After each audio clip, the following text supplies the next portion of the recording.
নবী সাল্লাল্লাহু আলাইহি ওয়াসাল্লাম একদিন মসজিদে বসে আছেন। এই যে মিশকাতুল মাসাবি এই বইয়ের মধ্যে আছে হাদিসটা, সম্ভবত 2 নম্বর হাদিস, আর মুসলিম শরীফের 9 নম্বর হাদিস। নবী সাল্লাল্লাহু আলাইহি ওয়াসাল্লাম জীবনের শেষের দিকের ঘটনা, তিনি মসজিদে বসে আছেন। কোন মসজিদ? মসজিদ নববী। কোন মসজিদ? নববী। এখন একজন ব্যক্তি আসলেন। এই ব্যক্তির গায়ের জামাটা অত্যন্ত সাদা ধবধবা, চুলগুলো কুচকুচে কালো, এবং তাকে দেখে মুসাফির মনে হচ্ছে না, খুব টিপটাপ পরিপাটি একজন মানুষ ঢুকলেন, সুদর্শন। এসে নবী সাল্লাল্লাহু আলাইহি ওয়াসাল্লামের হাঁটুর সাথে হাঁটু লাগিয়ে দিয়ে বসে পড়লেন। যেমন করে আমরা আত্তাহিয়াতু লিল্লাহি ওই সময় বসি তাশাহুদের সময়, এইভাবে বসে তার 2 হাত নবী সাল্লাল্লাহু আলাইহি ওয়াসাল্লামের উরুর উপর রাখলেন। রেখে বলছেন, 4টা প্রশ্ন করছেন। কয়টা প্রশ্ন? প্রথম প্রশ্নই করছেন, ইয়া মুহাম্মদ, বলেন সাল্লাল্লাহু আলাইহি ওয়াসাল্লাম, আখবিরনি আনিল ইসলাম, হে নবী আমাকে ইসলাম সম্পর্কে বলুন। তখন নবীজি বলছেন, ইসলাম হচ্ছে আন তাশহাদা আল্লা ইলাহা ইল্লাল্লাহ ওয়া আন্না মুহাম্মাদান আবদুহু ওয়া রাসূলুহু। ইসলামের প্রথম বিষয় হচ্ছে তুমি আল্লাহই বিশ্বাস করবে, সাক্ষ্য দিবে আল্লাহ ছাড়া কোনো মাবুদ নাই, এবং মুহাম্মদ সাল্লাল্লাহু আলাইহি ওয়াসাল্লাম আল্লাহর বান্দা এবং রাসূল। এরপর ওয়া আন তুকিমাস সালাহ, এরপর তুমি সালাত কায়েম করবে 5 ওয়াক্ত, ওয়া তুতিয়াজ যাকাত, তুমি যাকাত প্রদান করবে, ওয়া তাসুমা রমাদান, রমজান মাসে সওম বা রোজা রাখবে, এবং সামর্থ্য হলে তুমি হজ করবে। সামর্থ্য হলে হজ, এই 5টা হচ্ছে ইসলামের ভিত্তি। তখন যে প্রশ্ন করছে সেই ব্যক্তি বলছে, সাদাক্ত, আপনি সত্য বলেছেন। কি বলছেন? আপনি সত্য বলেছেন। তখন উমর রাদিয়াল্লাহু আনহু পাশ থেকে তিনি খুব অবাক হয়ে গেলেন। তিনি বলছেন, ফাআজিবনা লাহু, আমরা অবাক হলাম তার উত্তর শুনে। ইয়াসআলুহু ওয়া ইউসাদ্দিকুহু, সে নিজেই প্রশ্ন করলো আবার নিজেই উত্তর দিচ্ছে। নিজেই প্রশ্ন করলো ইসলাম কাকে বলে, আবার নিজেই বলছে সত্য বলেছেন আপনি। তার মানে কি উত্তর তার আগে থেকে জানা আছে? উত্তর তার আগে থেকে জানা আছে। তো সবাই অবাক হয়ে গেল। এরপর তিনি দ্বিতীয় প্রশ্ন করলেন, এটা ফাখবিরনি আনিল ঈমান, হে নবী আমাকে ঈমান সম্পর্কে বলেন। কি সম্পর্কে? ঈমান। এই যে গায়েব, গায়েব সম্পর্কে, ঈমান সম্পর্কে বলেন। কারণ ঈমান মানেই গায়েব। ঈমান মানে কি? গায়েব। দেখেন, ঈমানের 6টা পিলার নবীজি বললেন। কয় পিলার? 6 পিলার নবীজি বলছেন। এখন ঈমান, আল ঈমান হচ্ছে আন তুমিনা বিল্লাহ, তুমি আল্লাহ বিশ্বাস করবে। কিসে বিশ্বাস করবে? আল্লাহ। দেখা যায়? আল্লাহকে দেখা যায়? আল্লাহ গায়েব না? গায়েব। ওয়া মালাইকাতিহি, আল্লাহর ফেরেশতা মণ্ডলীর প্রতি বিশ্বাস করবে। দেখা যায়? গায়েব না? আচ্ছা। ওয়া কুতুবিহি, আল্লাহ পাকের সমস্ত আসমানি কিতাবে বিশ্বাস করবে, কোরআন ছাড়া বাকিগুলো দেখা যায়? গায়েব না এগুলা? আচ্ছা। ওয়া রুসুলিহি, আল্লাহ পাকের সমস্ত রাসূলগণে বিশ্বাস করবে। দেখা গেছে রাসূল? আমরা কি আমাদের নবীকেও দেখেছি? এগুলো গায়েব না? গায়েব। ওয়াল ইয়াউমিল আখির, পরকালে বিশ্বাস করবে। পরকাল মানে মৃত্যুর পরের জীবন থেকে জান্নাত জাহান্নাম পর্যন্ত দেখেছি আমরা কেউ? এগুলো গায়েব না? গায়েব। ওয়া আন তুমিনা বিল কদরি খায়রিহি ওয়া শাররিহি, এবং তুমি তাকদীর বা ভাগ্যের ভালো মন্দে বিশ্বাস করবে। ভাগ্যকে দেখা যায়? লাউহে মাহফুজ আল্লাহ পাক ভাগ্য লিখেছেন না? দেখা যায়? কেউ জানে আগামীকাল কি হবে? জানে না। এই যে ঈমানের 6টা পিলার, এই 6টা পিলারকে মুখে স্বীকার করতে হয়, মনে বিশ্বাস করতে হয়, কাজেও বাস্তবায়ন করতে হয়। এই 6টা পিলার কি চোখে দেখা যায়? মুত্তাকিদের বৈশিষ্ট্য কি? আল্লাযীনা ইউমিনুনা বিল গায়বি, এই যে 6টা গায়েব, এগুলোতে যারা বিশ্বাস করে তারা হলো মুমিন। তারা কি? সুবহানাল্লাহ। আচ্ছা, আর 2টা প্রশ্ন বলে সামনে যাই। তৃতীয় প্রশ্ন করলেন, আখবিরনি আনিল ইহসান, আমাকে ইহসান সম্পর্কে বলেন। তখন নবীজি বলছেন, ইহসান হচ্ছে আন তা'বুদাল্লাহা কাআন্নাকা তারাহ, তুমি এমন ভাবে আল্লাহর ইবাদত করবে যেন তুমি আল্লাহকে দেখতে পারছো। বলেন সুবহানাল্লাহ। আল্লাহকে দেখা যায়? ওয়া ইল্লাম তাকুন তারাহ, তুমি যদি আল্লাহকে দেখতে না পারো, ফাইন্নাহু ইয়ারাক, তাহলে জেনে রাখবে আল্লাহ তোমাকে ঠিকই দেখছেন। দেখছেন না? এই কনসেপ্টটা, এই কনসিয়াসনেসের নাম হচ্ছে ইহসান, মানে আল্লাহকে হাজির নাজির জেনে ইবাদত করা। এই জিনিসটা যদি সবার ভিতরে থাকতো, কেউ কোনো দুর্নীতি করতে পারতো না, অন্যায় করতে পারতো না, কাউকে ঠকাতে পারতো না, সুদ খেতে পারতো না, ঘুষ খেতে পারতো না। কারণ সে ফিল করতো আর কেউ দেখুক না দেখুক আল্লাহ পাক আমাকে দেখছেন। এই জিনিসটা থাকলেই মানুষ পাপ থেকে দূরে থাকতে পারতো। আল্লাহ পাক আমাদেরকে ইহসান দান করুন বলি আমি। এটাই কিন্তু সুফিজমের একটা ভালো অংশ। অনেকে এটাকে সম্পূর্ণ বলেন যেটা প্রয়োজন নাই, হয়তো এরকম কথা আসে, কিন্তু এটা আধ্যাত্মিকত্বের দরকার আছে। এটা হলো ইহসান। এটাকে বলে ইহসানের মধ্য দিয়ে আল্লাহর মারিফত পাওয়া যায়। কি পাওয়া যায়? ইহসানের মধ্য দিয়ে আল্লাহর পরিচয়, আল্লাহর মারিফত পাওয়া যায়। যখন আপনি ফিল করবেন, বা আমি ফিল করতে পারবো যে আল্লাহ পাক আমাকে সবসময় দেখছেন, সবসময় আমার সাথে আল্লাহ পাক আছেন। সাথে আছেন মানে কি? আমার পাশে আছেন। আল্লাহ পাক তার জ্ঞান দিয়ে তার ক্ষমতা দিয়ে সবকিছু দিয়ে আল্লাহ পাক আমাকে পরিবেষ্টন করে রেখেছেন, রাখেন নাই? তার দৃষ্টির বাইরে যাওয়ার ক্ষমতা আমার আছে? তার জ্ঞানের বাইরে যাওয়ার ক্ষমতা আছে? তার ক্ষমতার বাইরে যাওয়ার ক্ষমতা আমার আছে? অতএব এই হলো আল্লাহ কনসিয়াসনেস, যেটাকে আমরা বলি আল্লাহ কনসিয়াসনেস, মানে এহসান। আল্লাহ পাককে হাজির নাজির জেনে ইবাদত করা, এটা হলো এহসান। এটা ইবাদতের অনেক উঁচু স্তর। সবাই কিন্তু শুরুতেই এহসান অর্জন করতে পারে না। আমলের মধ্য দিয়ে, জিকিরের মধ্য দিয়ে, হ্যাঁ, তাহাজ্জুদের মধ্য দিয়ে, ভালো ভালো দান খয়রাত, দান সাদাকা, নামাজ, রোজা, হজ, যাকাত, বিভিন্ন আমলের মধ্য দিয়ে হৃদয় যখন পরিশুদ্ধ হয়, কলব যখন পরিশুদ্ধ হয়, আল্লাহওয়ালা মানুষের সোহবত পায়, আস্তে আস্তে দেখবেন তার মধ্যে আল্লাহর মারিফত চলে আসে। একবারে কিন্তু আসে না, একবারে আসে। এবং জিকির, বেশি বেশি আল্লাহর জিকির করতে হয়। জিকিরেই কলব কি হয়? তাজা হয়, পরিচ্ছন্ন হয়। আর জিকিরের সবচেয়ে শ্রেষ্ঠ জিকির হচ্ছে সালাত। সবচেয়ে শ্রেষ্ঠ জিকির কি?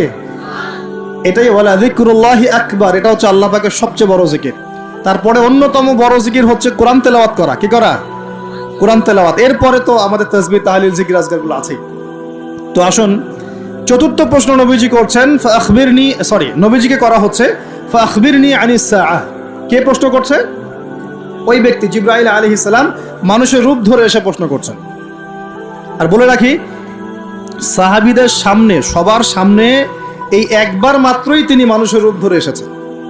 সবার সামনে, সবার সামনে পাবলিকলি, নবীর সামনে পাবলিকলি, সাহাবীদের সামনে এই একবার তিনি সবার সামনে মানুষের রূপ ধরে এসেছেন। এটাকে বলে হাদিসে জিবরিল। তখন চতুর্থ প্রশ্ন তিনি করছেন, ইয়া মুহাম্মদ আখবিরনি আনিস সাআহ, আমাকে কিয়ামত সম্পর্কে বলেন। কি সম্পর্কে? কিয়ামত। দেখেন, 4টা মৌলিক প্রশ্নের একটা কিয়ামত সম্পর্কে। তার মানে 25% প্রশ্ন কিয়ামত সম্পর্কে। বুঝতে পারছেন? 4টা মৌলিক প্রশ্নের একটা কিন্তু কিয়ামত সম্পর্কে। কেন প্রশ্ন করলেন? কারণ সচেতনতা, সচেতন থাকা যায় যেন, কিয়ামতের সাইনগুলো দেখা গেলে, নিদর্শন দেখা গেলে সচেতন হওয়া যায় যেন। এজন্যে হাত গুটিয়ে বসে থাকার জন্য না। প্রশ্ন করছেন কিয়ামত কবে হবে। নবীজি বলছেন, মাল মাসউলু আনহা বিআ'লামা মিনাস সাইল, এই বিষয়ে প্রশ্নকারী উত্তরদাতার চেয়ে বেশি জানে না। মানে উত্তরদাতা এবং প্রশ্নকারীর জ্ঞান এখানে আসলে সমান। এখানে কেউ জানে না কিয়ামত এক্স্যাক্টলি কবে হবে। কেউ কি জানে?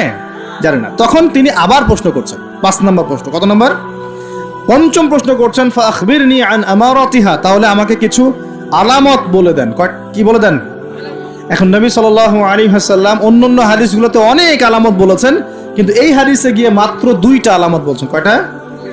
মাত্র 2টা। আমি টুকটাক ক্ষুদ্র গবেষণা করে দেখেছি, বড় বড় যে আলামতগুলো আছে এগুলো বাদ দিয়ে ছোট ছোট যে আলামতগুলো আছে এগুলোকে এই 2টার মধ্যে ফেলে দেয়া যায়। এই 2টোর মধ্যেই ফেলে দেয়া যায়। একটু পরে বোঝাবো ইনশাআল্লাহ। তো নবীজি বলছেন মাত্র 2টো আলামত কিয়ামতের। কয়টা? একটা বলছেন তিনি, আনতালিদাল আমাতু রাব্বাতুহা, আনতালিদাল আমাতু রাব্বাতুহা, দাসী তার মনিবকে জন্ম দিবে। কি করবে? দাসী তার মনিবকে জন্ম দিবে। এবার দাসী কেমন করে মনিবকে জন্ম দেয়?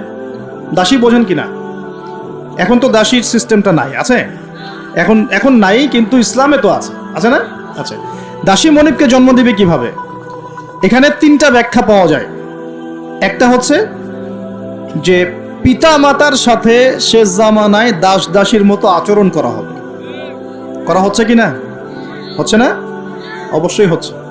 সম্পত্তির জন্য সন্তান পিতাকে হত্যা পর্যন্ত করছে কিনা? করছে না? এগুলো অহরহ হচ্ছে। জানি না আপনাদের অবস্থা কেমন। বড় বড় শহরগুলোর অবস্থা ভালো না। নীতি নৈতিকতা, সামাজিক মূল্যবোধ আস্তে আস্তে দিন দিন অবক্ষয় হচ্ছে না? হচ্ছে। এগুলো থেকে ফেরাবে কে? ইসলাম অন্য কিছু ফেরাতে পারবে? আসুন, দাসী মনিবকে জন্ম দিবে একটা ব্যাখ্যা হলো পিতা মাতার সাথে দাস দাসীর মতো আচরণ করা হবে, যেটা এখন হচ্ছে। বৃদ্ধাশ্রমের প্রয়োজন ছিল আগে, এখন দিন দিন বৃদ্ধাশ্রম বাড়ছে না? শেষ বয়সে গিয়ে আমাদের পিতা মাতারা একা হয়ে যাচ্ছে না? শাশুড়িকে দেখছে না, মাকে দেখছে না, কোনো কোনো ক্ষেত্রে স্ত্রীকে দেখছে, মাকে দেখছে না, কোনো কোনো ক্ষেত্রে দেখা যায় শাশুড়িকে দেখছে, নিজের মাকে দেখছে না। এমন হচ্ছে না? এগুলো হচ্ছে। আর বাবা যে সারা দিন সারা জীবন তাকে এই যে কোলে পিঠে করে মানুষ করলো, শেষ বয়সে সেই বাবাকে আজকে বৃদ্ধাশ্রমে থাকতে হচ্ছে না? অনেক উচ্চশিক্ষিত মানুষের বাবাও বৃদ্ধাশ্রমে থাকে, আছে না? তাহলে কোন শিক্ষা দিলাম সন্তানকে? শেষ বয়সে পিতাকেই দেখে না। এটা এখনকার চলমান একটা বড় ফিতনা। আমরা এই হাদিসটা স্মরণ রাখবো। নবীজি বলেছেন সেই ব্যক্তি ধ্বংস হয়ে যাক। কোন ব্যক্তি ধ্বংস হয়ে যাক? কার জন্য নবী বদদোয়া করলেন? যে ব্যক্তি তার পিতামাতাকে পেয়েছে কিন্তু পিতামাতাকে পেয়েও তার খেদমত করে জান্নাত লাভ করতে পারলো না, এই ব্যক্তি ধ্বংস হয়ে যাক। বলেন নাউজুবিল্লাহ। যাদের পিতামাতা আছে অবশ্যই খেদমত করবেন। ওয়ালা তাকুল লাহুমা উফফিন ওয়ালা তানহারহুমা, তাদেরকে বিরক্ত হয়ে উফ শব্দটাও বলা যাবে না এবং ধমকের সুরে কথা বলা যাবে না, বরং বলতে হবে ওয়াকুর রাব্বিরহামহুমা কামা রাব্বায়ানি সগীরা, এই দোয়া করতে হবে। যাদের পিতামাতা নাই তারা জানে পিতামাতা চলে যাওয়ার কি কষ্ট, তাই না? তাই না? যাদের আছে তারা বুঝি না। আর বিশ্বাস করেন পিতামাতার খেদমত করলে যে কোনো গুনাহ মাফ হয়ে যাবে ইনশাআল্লাহ তাআলা, আর যে কোনো বিপদ আপদ বলা মুসিবত থেকে আল্লাহ বাঁচাবে ইনশাআল্লাহ। এক সাহাবী এসে ক্রন্দন করছেন, কাঁদছেন, ইয়া রাসূলুল্লাহ আমি অনেক বড় গুনাহ করে ফেলেছি, অনেক বড় গুনাহ করে ফেলেছি। নবীজি বলছেন বাসায় চলে যাও, বাসায় চলে যাও, তোমার মায়ের সেবা করো, গুনাহ মাফ হয়ে যাবে ইনশাআল্লাহ। তিনি জিজ্ঞাসা করলেন না কি গুনাহ করেছো, জিজ্ঞাসা করলেন না কি গুনাহ করেছো, তিনি বলছেন আমি অনেক বড় গুনাহ করেছি। নবীজি বললেন বাসায় চলে যাও, আল্লাহর কাছে ক্ষমা চাও, মায়ের খেদমত করো, গুনাহ মাফ হয়ে যাবে ইনশাআল্লাহ। এরকম ঘটনা আরেকটা ঘটেছিল। তখন নবীজি বলেছিলেন বাসায় যাও, তোমার পিতামাতার খেদমত করো, গুনাহ মাফ হবে। তখন সেই সাহাবী বলছিলেন আমার তো মা বেঁচে নাই, আমার তো মা বেঁচে নাই। তখন নবীজি বলছেন খালা বেঁচে আছে কিনা? খালা বেঁচে আছে, খালার সেবা করো। খালার সেবা করে কয়জন? খালার খোঁজ খবর নেয় কয়জন? এই বিষয়গুলো খেয়াল রাখবেন। যদি আপনি আমি চাই, এটা একটা হাদিস, যদি আপনি আমি চাই, পছন্দ করি যে আল্লাহ পাক আমাকে বেহিসাব রিজিক দান করুক, চাই না আমরা? রিজিক মানে সম্মান, জ্ঞান, খাবার, কাপড়, বাসস্থান, রিজিক, সবকিছু রিজিক। আমাদের সবকিছু রিজিক, জ্ঞানও আমাদের রিজিক, রিজিক না? সুস্থতা রিজিক না? খাবার, কাপড় চোপড়, বাসস্থান, সন্তান সন্ততি, স্ত্রী সন্তান, এগুলো কি রিজিক না? যদি আপনি চান রিজিক প্রশস্ত হোক তাহলে একটা কাজ করবেন, একটা কাজ, সেই কাজটা হচ্ছে আত্মীয়তার সম্পর্ক বজায় রাখবেন। কি করবেন? আত্মীয়তার সম্পর্ক বজায় রাখবেন। আত্মীয়তার সম্পর্ক বজায় রাখার জন্য কিছু মৌসুম আসে, যেমন রমজান মাস একটা মৌসুম। এই রমজান মাসে নিজে খাবেন, আত্মীয়দেরকে হাদিয়া দিবেন, তাদের বাসায় রমজানের বাজার পৌঁছে দিবেন, ঈদের হাদিয়া পৌঁছে দিবেন, আত্মীয়তার সম্পর্ক জোড়া লাগবে। কোন কোন ক্ষেত্রে মাহফিলে দান করার চাইতে নিকট আত্মীয় পরিবারের পিছনে খরচ করলে বেশি নেকি হয়। বিশ্বাস করলেন না? মনে করতে পারে এটা তো আল্লাহর রাস্তায় ব্যয়, এর চেয়ে কি বড় ব্যয় হতে পারে? হ্যাঁ হতে পারে। সবচেয়ে উত্তম ব্যয় হচ্ছে আপনার পরিবারের পিছনে ব্যয়। হালাল টাকা থেকে, হালাল উপার্জন থেকে যে ব্যয়টা আপনি পরিবারের পিছনে করেন, এটা সর্বশ্রেষ্ঠ ব্যয়। আর আত্মীয়দেরকে দান খয়রাত করলে বা তাদেরকে হাদিয়া দিলে দুইটা বেনিফিট, একটা হলো দানের তো নেকি পাবেনই আপনি, আবার আত্মীয়তার সম্পর্ক রক্ষার নেকি পাবেন। যখন আল্লাহ পাক সমস্ত সৃষ্টি করলেন মহাবিশ্বের, আর বিশ্বাস করেন প্রত্যেকটা সৃষ্টির কিন্তু প্রাণ আছে, বিশ্বাস করেন না? আকাশেরও জীবন আছে, এই মাটিরও জীবন আছে, পাহাড়ের জীবন আছে, সমুদ্রের জীবন আছে, সবকিছুর জীবন আছে। ওই সায়েন্স আমাদেরকে যেটা শেখায় এটা জীব, এটা জড়, এই সংজ্ঞা ঠিক না, এই সংজ্ঞা ঠিক না। আল্লাহ পাক বলছেন যে শোনো, তোমার ব্যাপারে আমার ফয়সালা এবং ওয়াদা হচ্ছে যে তোমাকে টিকিয়ে রাখবে, যে তোমাকে টিকিয়ে রাখবে আমি তার ব্যাপারে খুব রহম হব, দয়ালু হব ইনশাআল্লাহ। আর যে তোমাকে নষ্ট করে ফেলবে তার সাথে আমি সম্পর্ক নষ্ট করে ফেলবো। আত্মীয়তার সম্পর্ক খুব ইম্পর্টেন্ট। তো রিজিক যদি প্রশস্ত হতে চান তাহলে অবশ্যই আত্মীয়তার সম্পর্ক বজায় রাখবেন, ঠিক আছে? আল্লাহ তৌফিক দান করুন, আমিন। আর শেষ জামানায় তো ভাই বাবা ছেলের সাথে দূরত্ব, মা ছেলের সাথে দূরত্ব, ভাই ভাইকে দেখতে পারে না। আমরা তো সালামও দিই এখন হিসেব করে, দল দেখে সালাম দেই, হ্যাঁ, মানুষ দেখে সালাম দেই, এবং আমার তরিকার কিনা, আমার দলের কিনা, আমার মাযহাবের কিনা, আমার সংগঠনের কিনা, এগুলো দেখে দেখে সালাম দেয়, তাই না? প্রিয় ভাইরা, এটাও কিয়ামতের লক্ষণ। বিশ্বাস করলেন না? আখিরুজ্জামানে হাদিসের মধ্যে স্পষ্ট আসছে কিয়ামতের আগে আগে সালাম মানুষ বেছে বেছে দেওয়া শুরু করবে। কি বলা নাই, সবই বলা আছে। কিয়ামতের আগে আগে মানুষ সালাম বেছে বেছে দেওয়া শুরু করবে, আর মসজিদগুলো হবে চাকচিক্যময়, হেদায়েত উঠে যাবে, মসজিদের মধ্যে শোরগোল বেড়ে যাবে, হট্টগোল বেড়ে যাবে। হচ্ছে না এগুলা? এমনও কঠিন হাদিস আছে যে মানুষ নামাজ পড়বে কিন্তু মুসল্লিদের মধ্যে একজন প্রকৃত মুমিন খুঁজে পাওয়া যাবে না। বলেন নাউজুবিল্লাহ। বহু মানুষ নামাজ পড়ছে, সুদ খাচ্ছে না? নামাজ পড়েও নামাজ থেকে বের হয়ে আবার মাদকাসক্ত হচ্ছে না? রোজা ইফতার খুলেই তো সিগারেটে হাত দিচ্ছে না? দিচ্ছে না? নামাজ পড়েও জেনা করছে না মানুষ, নামাজ পড়েও গার্লফ্রেন্ডের সাথে সম্পর্ক রাখছে না, নামাজ পড়েও এদিকে পর্নোগ্রাফি দেখছে না। নামাজ তো সমস্ত পাপ থেকে মানুষকে দূরে রাখার কথা। যখন নামাজ পড়েও আমরা কবিরা গুনাহ করছি, মানে নামাজ তো কবুল হচ্ছে না, হয়তোবা নামাজ সেরকম হচ্ছে না যেমনটা হওয়া উচিত ছিল। অতএব এই হাদিসটাও ঠিক আছে যে নামাজ পড়বে মানুষ, কিন্তু প্রকৃত মুমিন ব্যক্তি খুঁজে পাওয়া যাবে না, এটা ঠিক আছে হাদিস। এখন আসুন, একটা ব্যাখ্যা হতে পারে দাসী মনিবকে জন্ম দেওয়ার, যে পিতা মাতার সাথে দাস দাসীর মতো আচরণ করা হবে। আরেকটা ব্যাখ্যা কি হতে পারে? আরেকটা ব্যাখ্যা হচ্ছে সত্যি সত্যি দাসী মনিবকে জন্ম দিতে পারে। কিভাবে? এটা এই বিশ্ব না আসলে আমরা ব্যাখ্যা করতে পারতাম না। কিরকম করে জানেন? মনে করেন সিঙ্গাপুর একটা কান্ট্রি, কি কান্ট্রির নাম? সিঙ্গাপুর। ওখানে মেয়েরা খুব first lane of life lead করে। ওদের সন্তান নেয়ার সময় নাই, সন্তান জন্ম দেওয়ার ফুরসত নাই। সন্তান জন্ম দিব, বিয়ে শাদী করবো, একদম অনেক ঝামেলার কাজ। কেরিয়ার আছে সামনে, না কেরিয়ার, নিজের পায়ে দাঁড়াতে হবে, চাকরি বাকরি, অনেক কাজ। তখন তারা কি করে? দরিদ্র কান্ট্রি থেকে কিছু মেয়েদেরকে হায়ার করে। দরিদ্র কান্ট্রি ধরেন শ্রীলঙ্কা, ইন্দোনেশিয়া, হ্যাঁ, বা সাউথ এশিয়ান কিছু কিছু কান্ট্রি থাকতে পারে। দরিদ্র কান্ট্রি থেকে মেয়েদেরকে হায়ার করে নিয়ে ওই মেয়ের গর্ভাশয়, যেটা আমরা বলি গর্ভাশয়, এখানে ওই পুরুষের শুক্রাণুকে ইনজেক্ট করে প্রযুক্তির মাধ্যমে শুক্রাণু ডিম্বাণু মিলন ঘটায়। ঘটানোর পর এই মেয়ের ভিতরে বাচ্চা আস্তে আস্তে বয়স, খুব ভালো মন্দ খাওয়ানো হয় এই মেয়েটা যে গর্ভধারণ করছে, একে খুব ভালো মন্দ খাওয়ানো হয়, ফ্রেশ খাবার, ফ্রেশ পানি।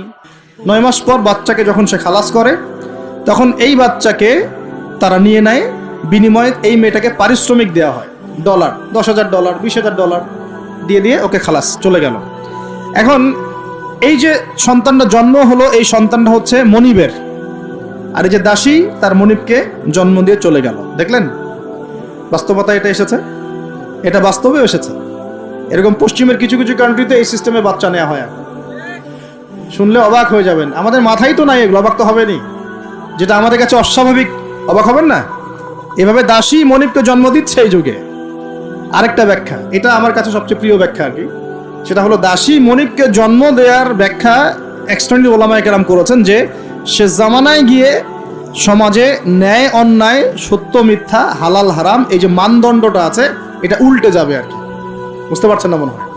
ন্যায় হবে অন্যায়, অন্যায় হবে ন্যায়, হালাল হয়ে যাবে হারাম, হারাম হয়ে যাবে হালাল, সত্য হয়ে যাবে মিথ্যা, মিথ্যা হবে সত্য। এগুলো হচ্ছে কি না?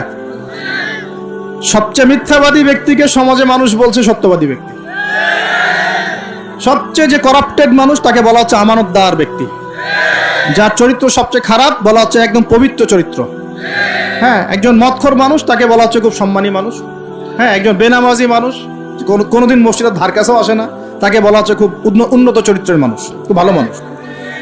আর যারা সত্যিকারের সৎ, মুত্তাকি, পরহেজগার, তাদেরকে পদে পদে বাধা পেতে হচ্ছে এখন, হচ্ছে না? মানুষ হালালকে হারাম করে নিচ্ছে। যেমন মদকে মানুষ আগে হারাম মনে করতো, আস্তে আস্তে এখন মাশাআল্লাহ, আস্তাগফিরুল্লাহ, এটা হালাল করে নেওয়া হচ্ছে। হালাল করে নেওয়া হচ্ছে না? মাঝে মাঝে পত্রিকা কিছু রিপোর্ট দেখি, রিপোর্টগুলো দেখলে আসলে কষ্ট হয়। একটা মদের ব্র্যান্ডের নাম দিয়ে বলছে যে এই বছর তারা মদ বিক্রি করে 4,500 কোটি টাকা আর্ন করেছে। কি খুশি, কি খুশির কথা! এবং এতে করে বড় অঙ্কের রাজস্ব আমরা পেয়েছি। বাপ রে বাপ, কি একটা প্রোগ্রেস! এই হারামের টাকা না ঢুকলে মনে হয় রাষ্ট্র নষ্টই হয়ে যেত, ভাবটা এমন। হ্যাঁ, এবছর সুদের মধ্য দিয়ে প্রোগ্রেস হয়েছে আমাদের এত কোটি টাকা, শাবাশ! এই তো মুসলমান নাকি?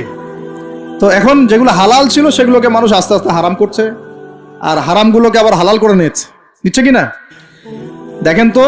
কত % মানুষ পরিপূর্ণ সুদমুক্ত জীবনযাপন করতে পারে? এই যে সুদ থেকে দূরে থাকার পরেও মাঝে মাঝে মেসেজ আসে, দেখবেন যে আপনার এই ব্যালেন্সে 92 পয়েন্ট এত টাকা ইন্টারেস্ট দেওয়া হয়েছে। আসে না? খাবেন না, জোর করে খাওয়াবে। নবী সাল্লাল্লাহু আলাইহি ওয়াসাল্লাম এটাই বলছেন শেষ জামানা সম্পর্কে। ওই জামানায় সুদের ব্যাপক প্রচলন ঘটবে, এবং যে ব্যক্তি এখান থেকে দূরে থাকতে চাইবে তার গায়েও সুদের ছিটা ফোটা গিয়ে লাগবে। এটা লাগছে কিনা? এখন লাগছে। এটা কেমন পাপ? আল্লাহ নবী বলছেন এটা মায়ের সাথে জিনা করার মতো পাপ। এটা কেমন পাপ? আল্লাহ বলছেন আল্লাহ এবং তার রাসূলের সাথে যুদ্ধ করার মতো পাপ। নবীজি বুখারীর হাদিসে বলছেন 1 দিরহাম সুদ খেলে 36 বার জিনা করার গুনাহ হয়। এটা এমন পাপ। এর ফলশ্রুতিতে সমাজের এক শ্রেণীর মানুষ ধনী হয়, আর এক শ্রেণীর মানুষ আস্তে আস্তে গরিব হয়। সমাজটাকে বড় করে দেখলে দেখবেন বিশ্বে এক শ্রেণীর মানুষ ধনী হয়েছে, এক শ্রেণীর মানুষ গরিব হয়েছে। এটা সুদের ফলাফল। আস্তে আস্তে এর ধ্বংস অনিবার্য, কোনো উপায় নাই। এবং যারা দরিদ্র, ব্যক্তিগতভাবে দরিদ্র, সোশ্যালি দরিদ্র বা রাষ্ট্রগতভাবে দরিদ্র, এদের অবস্থা খারাপ। সুদের বেড়া জালে ফেলে এদের রক্ত চুষে সম্পদ নিয়ে নেবে, এটাই ওদের প্ল্যান, মাস্টার প্ল্যান। এবং যখন সুদের মধ্যে একটা জাতি পড়ে যায়, এর পুরো ব্লেম সবার উপরে চলে আসে, সবাই সুদের আন্ডারে চলে আসে। সবার শ্রম থেকে এবং রক্ত মাংস ঘাম থেকে এই টাকা পরিশোধ করতে হবে। আপনারা হয়তো ইকোনমিক্স কতটুকু বোঝেন আমি জানি না, আর এগুলো ওয়াজ মাহফিলে বলার মতোও বিষয় নয়। ওয়ার্ল্ডে যারা ইকোনমিক বিষয়গুলো ডিল করে, এরা সুদ ছাড়া কোনো লোন আপনাকে দিবে না, বিনা সুদে কোনো লোন আপনাকে দিবে না। এখন এই সুদটার লোনটা আপনাকে শোধ করতে হবে না? সুদের লোন শোধ করতে হলে আপনাকে জনগণের শ্রম থেকেই সুদটা শোধ করতে হবে, অথবা আপনাকে আপনার নিজের রাষ্ট্রের প্রবৃদ্ধি বাড়িয়ে ওই টাকাটা শোধ করতে হবে। যেভাবেই হোক শোধ করতে হবে। তখন সবার উপরে সেই ব্লেমটা চলে আসবে, আসবে কি না? এখান থেকে বের হওয়াও খুব কঠিন। এখন বের হওয়া খুব কঠিন। আল্লাহ পাক আমাদের জন্য সহজ করুন, দোয়া করে।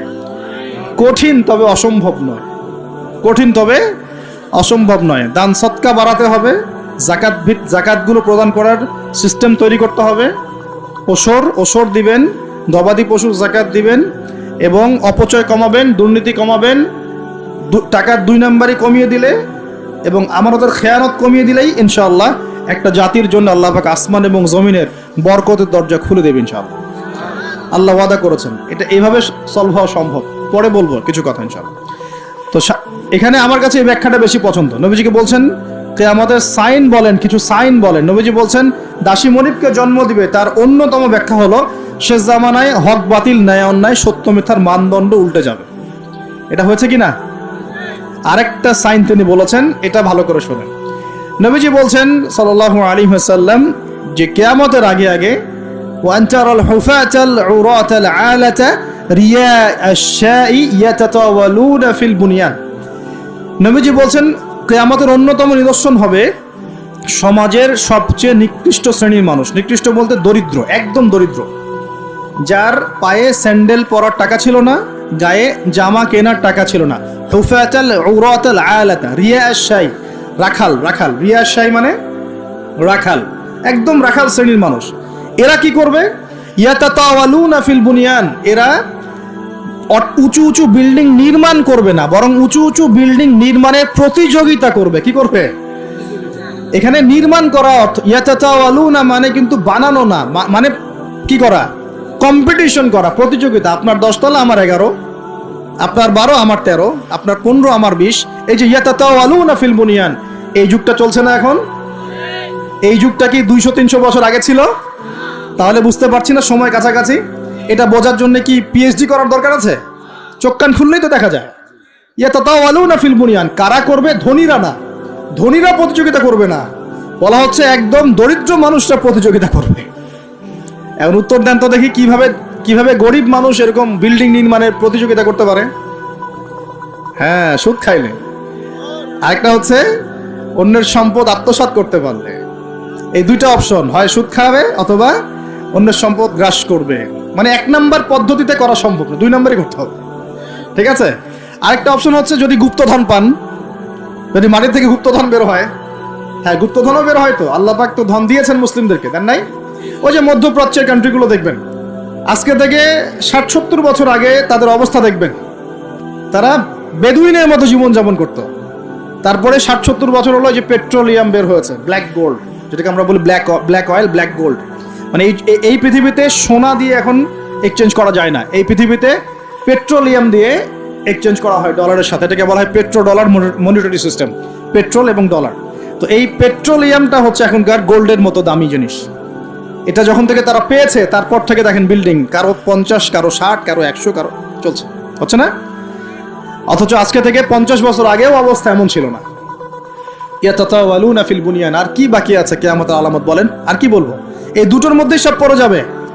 এবার এই ব্যক্তি উঠলেন। কোন ব্যক্তি? ওই যে জিবরাইল আলাইহিস সালাম এবার উঠে চলে যাচ্ছেন, আর সবাই চুপচাপ বসে আছেন। মানে অনেক সময় হয় না, খুব চুপ করে সবাই বসে থাকে, সাইলেন্স, পিন ড্রপ সাইলেন্স। এবার নবী সাল্লাল্লাহু আলাইহি ওয়াসাল্লাম নিজে বলছেন ইয়া ওমর, হে ওমর, আতাদরি মান ইসাইল, তুমি কি জানো এই ব্যক্তিকে যে প্রশ্ন করলো, কে চলে গেল প্রশ্ন করে? তখন নবীজিকে ওমর রাদিয়াল্লাহু আনহু বলছেন, আল্লাহু ওয়া রাসূলুহু আ'লাম, আল্লাহ এবং তার রাসূলই ভালো জানেন এই ব্যক্তিকে।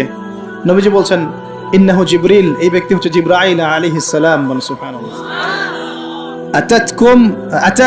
আতাকুম ইউআল্লিমুকুম দীনাকুম, তিনি এসেছিলেন তোমাদেরকে তোমাদের দ্বীন ইসলাম শেখাতে। তিনি এসেছিলেন তোমাদেরকে তোমাদের দ্বীন শেখাতে। কেন আসছেন তাহলে? দ্বীন শেখাতে। তাহলে দ্বীনের প্রশ্ন কয়টা বের হলো? ইসলাম কাকে বলে, ঈমান কাকে বলে, ইহসান কাকে বলে, কিয়ামত কবে হবে। তাহলে দ্বীনের পড়াশোনার মধ্যে কিয়ামতের আলামতগুলো পড়তে হবে না? এটা 25% হলো না? নবীজি বলে দিলেন আমি তো জানি না কবে কিয়ামত হবে, আবার প্রশ্ন করলেন তাহলে আলামত বলেন। কেন? কারণ সচেতনতা। এখান থেকে আমাদের টপিক কোনটা? এই যে মুমিন পেয়েছেন, মুমিনের সংজ্ঞা কয়টা পিলারে বিশ্বাস করতে হবে? পিলারগুলো বলেন। আল্লাহে বিশ্বাস 1, 2 নাম্বার ফেরেশতা মণ্ডলীতে বিশ্বাস, 3 নাম্বার আসমানি কিতাব সমূহে বিশ্বাস, 4 নাম্বার নবী রাসূলগণে বিশ্বাস, 5 পরকালের জীবনে বিশ্বাস, আর 6 তাকদীর ভাগ্যের ভালো মন্দে বিশ্বাস। এই 6টা কি গায়েব কি না? এখন একটু বোঝেন বর্তমান বিশ্বের সাথে আমাদের সংঘর্ষ কোথায়, একটু বোঝেন এবার। আমরা ইমানদার হতে হলে এই 6টা বিষয় বিশ্বাস করতেই হবে, না হলে কেউ মুমিন হতে পারবে না। আর এই 6টা বিষয় কি চোখে দেখা যায়, স্পর্শ করা যায়, পরীক্ষাগারে পরীক্ষা করা যায়, কোনো যুক্তি বিজ্ঞান দর্শন দিয়ে কোনো সিদ্ধান্তে আসা যায়? যায় না। আমরা এগুলো বিশ্বাস করি আল্লাহর ওহীর জ্ঞানের আলোকে। কিসের আলোকে? আল্লাহ পাক বলেছেন, রাসূল বলেছেন, ব্যাস বিশ্বাস করি। এখানে আমরা কোনো যুক্তি বিজ্ঞান দর্শনের ধার ধারি না, দাঁড়িয়ে। আচ্ছা, কিন্তু এখনকার পশ্চিমা শিক্ষা ব্যবস্থা, যার ছোঁয়া এখন পুরো বিশ্বেই লেগে গেছে, প্রায় অলমোস্ট এভরি কান্ট্রিতে, তাদের জ্ঞানতাত্ত্বিক একটা সংজ্ঞা আছে, দর্শন আছে। কি সেটা? তারা পরীক্ষা নিরীক্ষা, যুক্তি বিজ্ঞান দর্শন এর বাইরে কোনো কিছুকেই তারা সিদ্ধান্ত হিসেবে গ্রহণ করবে না, জ্ঞান হিসেবে গ্রহণ করবে না। তারা পানিকে বিশ্বাস করে, পরীক্ষা করে দেখবে যে হাইড্রোজেন অক্সিজেন মিলে পানি হয়, এটা বিশ্বাস করবে। ঠিক আছে? তারা কঠিন তরল বায়বীয় পদার্থে বিশ্বাস করে, তারা চাঁদে বিশ্বাস করে, তারা মঙ্গল গ্রহে বিশ্বাস করে, ইত্যাদি ইত্যাদি। কিন্তু তারা এই চাঁদ, মঙ্গল গ্রহ, মহাবিশ্বের স্রষ্টাকে বিশ্বাস করে না, কারণ তাকে দেখা যায় না। আমি কি বোঝাতে পারছি পার্থক্য কোন জায়গায়? তারা এটা বিশ্বাস করে যে হ্যাঁ, বিগ ব্যাং, মহাধুম করে একটা বিস্ফোরণ হলো আর মহাবিশ্ব সৃষ্টি হয়ে গেল, এটা ওরা বিশ্বাস করে। এই বিস্ফোরণ যে আল্লাহ পাক ঘটিয়েছেন এটাতে বিশ্বাস করবে না। বুঝতে পারছেন না মনে হয়? তারা বিশ্বাস করে যে হ্যাঁ, এই যে পানি খাচ্ছি, পানি একটা জিনিস, তরল পদার্থ খাচ্ছি, কিন্তু এই পানি যে কেউ সৃষ্টি করেছেন এটাতে তারা বিশ্বাস করবে না। তারা মনে করে হাইড্রোজেন অক্সিজেন মিলে পানি হয়, কে সৃষ্টি করলো সেটা তিনি বিশ্বাস করবে না। এটাকে আমরা ফিলোসফির ভাষায় বলি এপিস্টিমোলজি। কি বলি? খুব কঠিন শব্দ। এপিস্টিমোলজি মানে হলো জ্ঞান তত্ত্ব। কি তত্ত্ব? ওদের জ্ঞান তত্ত্ব হচ্ছে যে পরীক্ষা নিরীক্ষা পর্যবেক্ষণ ছাড়া কোনো জ্ঞান নেওয়া যাবে না। কিন্তু আমরা দেখি আল্লাহকে আমরা পরীক্ষাগারে পরীক্ষা করতে পারবো, ফেরেশতাকে পারবো, জিন জাতি, আমাদের আত্মা, রূহ, কবরের আযাব, জান্নাত জাহান্নাম, হ্যাঁ, ওই যে কবরের ফেরেশতা আসবে, প্রশ্নোত্তর, হ্যাঁ, ওই যে কিয়ামতের মাঠে সূর্য নেমে আসবে, ঘামবে মানুষ, হ্যাঁ, তারপরে যে আগের নবী রাসূলগণ, আগের আসমানি কিতাব, তাকদীর, ভাগ্য, আগামীকাল কি হবে, এগুলোকে পরীক্ষাগারে প্রমাণ করতে পারবেন। এই কারণেই তারা আমাদের এই ধর্মীয় কনসেপ্টে বিশ্বাস করে না। আমি কি বুঝতে পারছি কেন বিশ্বাস করে না? ওদের সাথে আমাদের জ্ঞানতাত্ত্বিক আদর্শের দর্শনে পার্থক্য আছে। এখন এই কারণেই তারা যেহেতু স্রষ্টায় বিশ্বাস করে না, এখন মানুষের সৃষ্টি তত্ত্ব দিতে হবে, একটা দিতে হবে না? কেমন করে মানুষ সৃষ্টি হলো, কোত্থেকে আসলো, কেমন ছিল আমাদের আদিম পুরুষরা, দিতে হবে কি না? এই কারণে বিভিন্ন মতবাদ তারা দিয়েছে, এই অ্যামিবা থেকে, ওই কোষ থেকে, অমুক থেকে, তমুক থেকে, এর মধ্যে একটা দিয়েছে ওই যে বিবর্তন থেকে। দেখেন নাই? আচ্ছা, এগুলো এমনি এমনি না, কারণ ওদের দর্শনটা চাপিয়ে দেওয়ার জোরপূর্বক চেষ্টা করা হচ্ছে, আর কিছু না।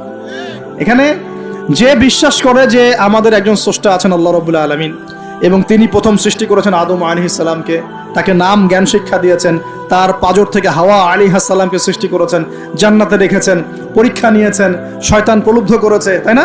তারপর আমরা দুনিয়াতে চলে এসেছি, আমরা এসেছি জান্নাত থেকে পৃথিবীতে, এবং আমাদের পিতা, আদি পিতা আদম আলাইহিস সালাম। এই কনসেপ্ট যে বিশ্বাস করে তার কি বিবর্তনের প্রয়োজন আছে? আর যেহেতু ওরা এই কনসেপ্টে বিশ্বাস করে না, এই কারণে একটা সৃষ্টি তত্ত্ব দেওয়ার খাতিরে এইসব মতবাদ দিয়ে দিয়েছে।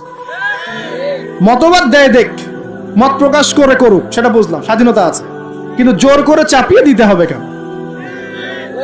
যারা অমুসলিম সমাজ বা যারা নাস্তিক, যারা পশ্চিমা সভ্যতার সংস্কৃতির ধারক বাহক, তারা এগুলো বিশ্বাস করে করুক। একজন মুসলিম তো করে না, করে? মুসলিম সমাজের মানুষ কি করে? তাহলে মুসলিম সমাজের মানুষকে এগুলো পড়াতে হবে কেন? এই জায়গাটাই তো সমস্যা। আমরা কি চাপিয়ে দিচ্ছি কোনো কিছু, যে আপনার ঘাট ধরে ইসলাম কবুল করো, এরকম কথা কেউ বলে? আমরা কি করি? আমরা কোরআন সুন্নাহ থেকে সত্যটা স্পষ্ট করি।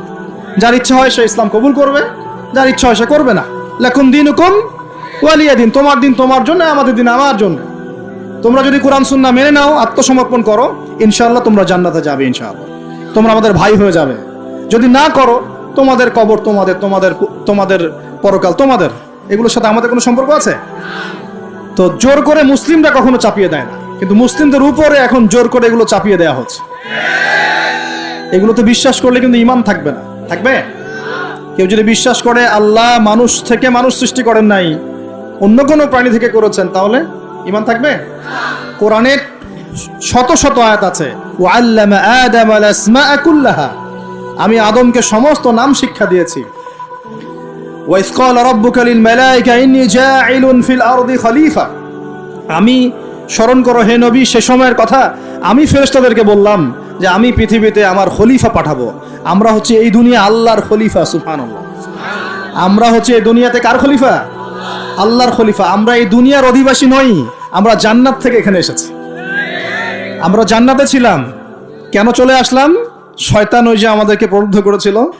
সূরা তাহা পড়বেন, আল্লাহ পাক ওখানে বলেছেন, শয়তান গিয়ে আদম আলাইহিস সালামকে বলছিল, ইয়া আদম, হে আদম, আল আদুল্লুকা, আমি কি তোমাকে বলে দিব, জানাবো কি, আলা শাজারাতিল খুলদি ওয়া মুলকিন লা ইয়াবলা, এমন গাছের কথা বলবো যার কাছে গেলে বা যার ফল খেলে তুমি রাজত্ব পাবে, চিরস্থায়ী রাজত্ব পাবে এবং কোনোদিন মরবে না। এই দুটো টোপ দিয়েছে, রাজত্ব পাবে, অমরত্ব পাবে। এক পর্যায়ে ওয়াসওয়াসা দিতে দিতে দিতে দিতে একদিন আমাদের পিতা সেখানে চলে গেলেন। ফাকালা মিনহা, সেখান থেকে তারা দুজন খেয়ে ফেললো। কোথা থেকে খেলো? ওই গাছের কাছ থেকে তারা খেয়ে ফেললো। ফাবাদাত লাহুমা সাওআতুহুমা, এবং তাদের গায়ের যে জামা ছিল জান্নাতের পোশাক, এটা ধাপাস করে খুলে পড়ে গেল। নাউযুবিল্লাহ। জান্নাতে সবার সামনে আমাদের পিতামাতাকে কে নগ্ন করে দিল? শয়তান। তাহলে এখন দুনিয়ায় যারা আমাদেরকে নগ্ন করতে চায়, এরা কার অনুসারী বলেন? বুঝতে পারছেন না? একই মিশন না? একই মিশন। আচ্ছা, এরপর আল্লাহ পাক বললেন তোমরা আর এখানে থাকতে পারবে না। আলাম আকুল লাকুমা ইন্নাশ শাইতানা লাকুমা আদুউম মুবিন, আমি কি তোমাদের দুজনকে বলি নাই, আদম হাওয়া, যে শয়তান হচ্ছে তোমাদের প্রকাশ্য শত্রু? তখন তারা বললেন রব্বানা যালামনা আনফুসানা, বলেন রব্বানা যালামনা আনফুসানা ওয়া ইল্লাম তাগফির লানা ওয়া তারহামনা লানাকুনান্না মিনাল খাসিরিন। এই দোয়া করলেন, আল্লাহ মাফ করে দিলেন, আলহামদুলিল্লাহ। কিন্তু দুনিয়া আর জান্নাতে থাকা হলো না। কুল নাহবিতু মিনহা জামিআ, আল্লাহ বলছেন আমি বললাম তোমরা সবাই নেমে যাও। কোথায় নেমে যাও? পৃথিবীতে নেমে যাও। তার মানে পৃথিবী আগে ছিল না পরে সৃষ্টি করা হয়েছে? পৃথিবী আগেই ছিল। পৃথিবী কি আগে থেকেই ছিল? কুল নাহবিতু মিনহা জামিআ ফাইম্মা ইয়াতিয়ান্নাকুম মিন্নি হুদান, তোমরা নেমে যাও পৃথিবীতে একসাথে, আর তোমাদের কাছে আমার পক্ষ থেকে প্রত্যেক যুগে যুগে হেদায়েত আসবে। কি আসবে? এই যে তাওরাত হেদায়েত ছিল না? তাওরাত, জাবুর, ইনজিল সব হেদায়েত ছিল। ঠিক ওই সিলসিলাতেই এসেছে কি? আল কোরআন। ফামান তাবিআ হুদায়া, যারা আমার হেদায়েত মেনে নিবে, ফালা খাউফুন আলাইহিম ওয়ালা হুম ইয়াহজানুন, তাদের কোনো ভয় নাই, কোনো দুশ্চিন্তা নাই। যে জান্নাত থেকে এসেছো ওখানে ফিরে যাবে ইনশাআল্লাহ তাআলা। আমরা এসেছি পৃথিবীতে জান্নাত থেকে, এখানে পরীক্ষা দিচ্ছি, উদ্দেশ্য আবার সেই জান্নাতেই ফিরে যাওয়া। আমরা এখানে থাকতে আসি নাই তো, থাকতে আসছি। আমরা এখানে আসছি জান্নাত থেকে, ফিরে যাব কোথায়? ইনশাআল্লাহ জান্নাতে, ইনশাআল্লাহ জান্নাতে। আর জান্নাতীদের 120 কাতার হবে। কত কাতার? 120 কাতার। তার মধ্যে 80 কাতার হবে উম্মতে মুহাম্মাদি, বলেন সুবহানাল্লাহ। আর এই উম্মতে মুহাম্মাদির মধ্যে আরো 70,000 স্পেশাল মানুষ আছে। কত হাজার? যারা বিনা হিসেবে, বিনা আযাবে ডাইরেক্ট জান্নাতে যাবে ইনশাআল্লাহ। তবে অন্য একটা হাদিসে আসছে যে প্রত্যেক হাজারের সাথে আরো 70,000। তবে শর্ত কঠিন। কিরকম শর্ত? সাহাবীরা বসে ডিসকাস করছেন কে হতে পারে তারা। কেউ বলছেন তারা হয়তো প্রথম দিকের মুসলিমরা হবেন, কেউ বলছেন তারা হয়তো মুজাহিদরা হবেন, কেউ বলছেন তারা বদর যুদ্ধের সাহাবীরা হবেন ইত্যাদি। তখন নবী সাল্লাল্লাহু আলাইহি ওয়াসাল্লাম আবার চলে আসলেন, ব্যাক করলেন। ব্যাক করে বলছেন তোমরা কি এই বিষয়ে কি বিষয়ে কথা বলছিলে? তখন সাহাবীরা বললেন আমরা তো ডিসকাস করছিলাম যে কারা হতে পারে সেই 70,000। নবীজি বললেন শোনো, ওই 70,000 মানুষ, এক নাম্বার ওই 70,000 মানুষ পাখি উড়িয়ে ভাগ্য গণনা করে না। প্রথম কাজটা কি?